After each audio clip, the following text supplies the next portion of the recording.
Okay guys, ayan. So naka-ready na. Ready na lahat ng ating mga gamit. So, arat na. Biyahe na tayo. In an hour lang ando na tayo. Okay, see you there.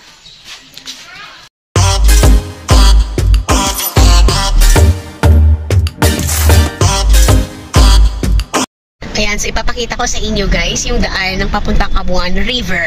Ay aming mga makikibot na daan at saka may mga bahay-bahay din at mga bundok. Ayan, so pakita ko na lang sa inyo. Kayo nang bahala. This is it guys. So andito na nga tayo sa Cabuan River. Ayan. Ang Cabuan River ay matatagpuan nga dito sa municipality of Ilagan. Ayan. So makikita ninyo ang dami-daming mga banghouses. At eto na nga, papasok na nga tayo guys dito sa Cabuan River. Ayan, makikita nyo mga guys, sobrang traffic. Okay. Oh. Hi, ayan guys. So they just up. I wake them up kasi we're nearly. So, ayan. As you can see, marami ng tao.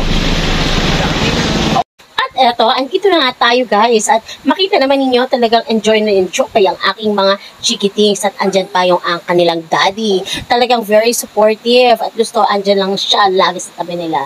Ayan. So, ipapasyal ko nga kayo guys. At makikita ninyo, ganito siya sa Cabuan River. Ang mga banghouses ay nakalagay dyan sa gitna. Pero very safe naman yung mga bata dyan kasi tignan ninyo, hanggang tuhod lang nila halos. Wag ka! Ganyan guys! Andito na nga tayo. Ito yung tinatawag nilang Cabuan River.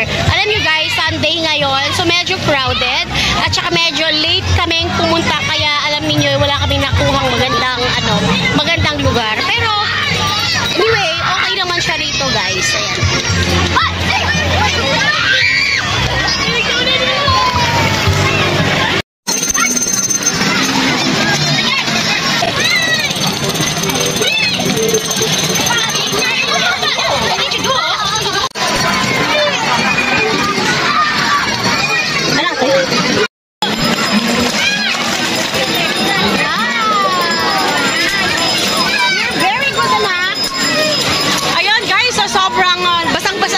Pero okay lang yan as long as nag-enjoy ang ating mga Junakis. Ayan. So, eto, super pa-vlog lang ako. Ayan, ang aking asawa nandun nag-enjoy din. Kasama ang kanyang kaibigan. Ayan, na may kaharap na. Bote. Okay.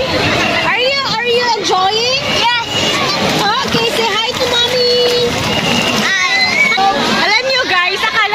Hindi ako mag-enjoy dito kasi pagdating namin, tanghaling tapat, sobrang init. Tapos yung parking area nila medyo sa kabila. So malayo siya, hindi naman sa malayo, meron ka siyang lalakarin papunta rito. So akala ko hindi ako mag-enjoy, kaya alam nyo guys, gumamit ako ng malaking payong. Alam nyo yung parang payong mananago? Yun yung gamit ko.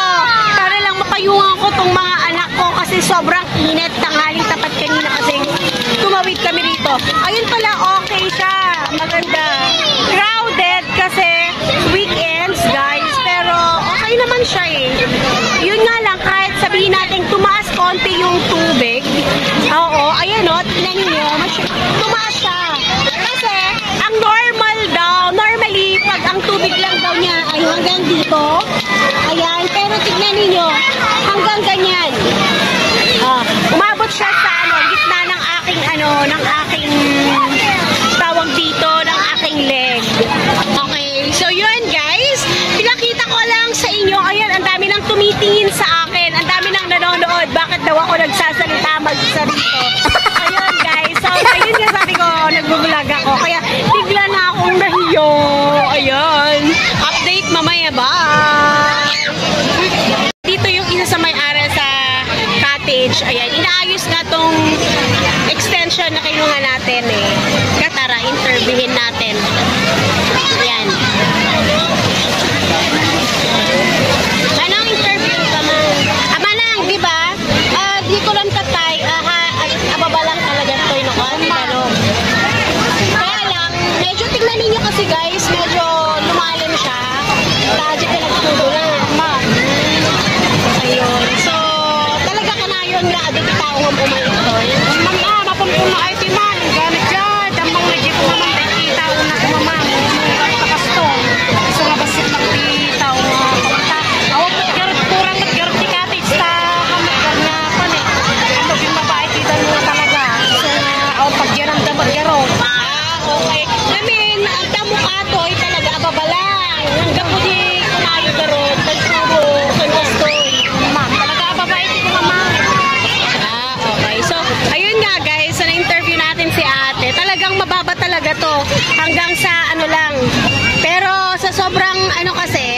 sobrang dire-diretso yung ulan, kaya ayan, dire-diretso yung ulan, kaya yon medyo tumaas. Pero at least pa rin naman guys, marami pa rin nakakalarong bata.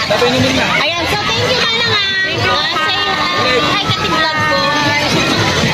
Manood kayo kay Mami Olive M. Olive M. Ayan. So, thank you very much. Thank you, good ma'am. Meron ding bangkahan dyan, guys. Yun, kung makikita ninyo, meron ding bayad yan, syempre. Bayad dyan sa isang bata ay parang 10 pesos ata. Ayan, so, iikutin yan, guys. Tapos, ayan nga, eto na nga, tapos na sila at sobrang nag-enjoy sila.